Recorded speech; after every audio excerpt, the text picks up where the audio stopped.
Today we're doing an event report from the New Zealand launch of the Holden Astra. These cars are built in Poland. The sedan is going to come later in 2017, sort of halfway through the year, and those cars come from Korea. I will have a full test on an Astra RSV coming up later in the year, but for now we just want to have a quick look at the launch event and learn what we can about the Astra on first touch. I'm going to have another journalist with me. His name's Alistair Davidson, and I've chosen him because he's probably the best looking motoring journalist there is in New Zealand. Press clutch. Oh, it's a manual. It's a manual, yay! And we've got blinkers on the right. That's part of Holden's customisation of this Opel for the Australasian market. To ride around it in the city streets, it's feeling pretty good, isn't it? Yeah, it does feel good. Good ride quality. Yes.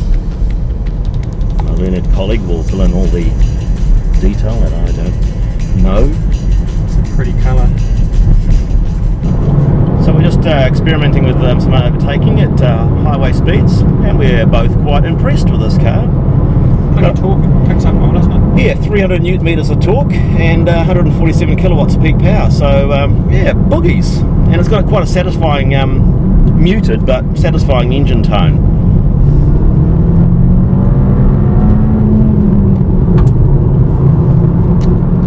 Initial impressions, very encouraging. Gets out of his own way, doesn't it?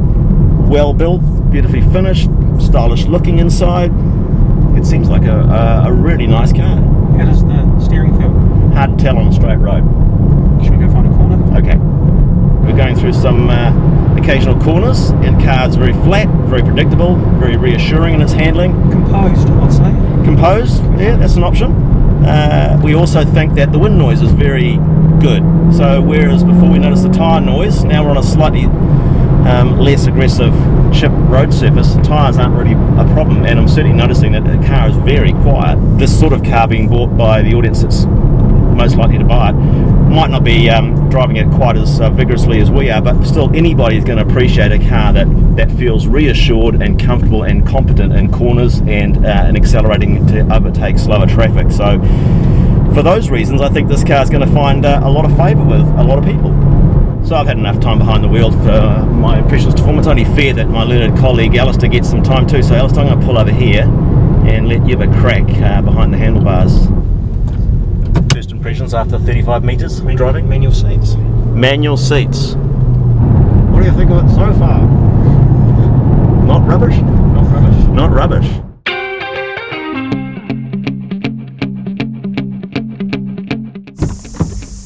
Right, what have we got here? Okay. Base model. Oh, key. Oh, I push button start, eh? Power windows. Okay, so 1.4 litre turbo. What's the power output, please, Alistair? Oh, hell, I don't know. 110 kilowatts and 245 newton meters of torque. So it's more frugal than the rest of the range. Yeah, like I can. It has lack of a bit of mumbo. Rubber steering wheel, no leather, fabric seats, a little simpler dash layout, no faux carbon fibre in this one, just the straight piano black by the looks of it. But chassis wise, it's all very much of a muchness. Body looks the same from the outside except for a 1 inch smaller wheel with 17s on this, 18s on the RS and the RSV. Traffic jam.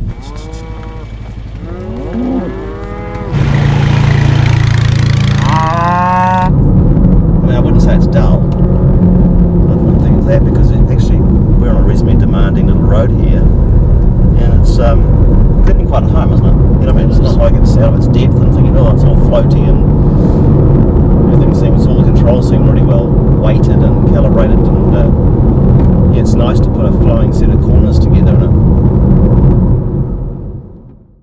We've finished our day now with the Astra. We've had a first drive of pretty much all of the variant options that are available in the New Zealand market now. What have we discovered? Well, the car is a very capable car out on the open road. It's quiet. There's a little bit of tyre noise from our rough chip roads on the 18-inch wheels, but the 17 is quieter on the R base model version. Wind noise, very subdued. Engine noise, what little engine noise you do hear is quite an encouraging engine note, particularly from that 1.6 turbo, which certainly has more power to bring to the party than the 1.4, but the 1.4 can boogie along once it's up and running. Car's very well built, very taut, you can definitely feel its German parentage, its Opel parentage. So the fact that Holden is saying surprisingly Holden in their marketing line for this car, I think is about right, because people may not expect a Holden to certainly look like that, drive like that, and be finished like that. I'm looking forward to having some more time with one of the variants later on in a more extended video review. But for now, the first touch of the car has been very encouraging.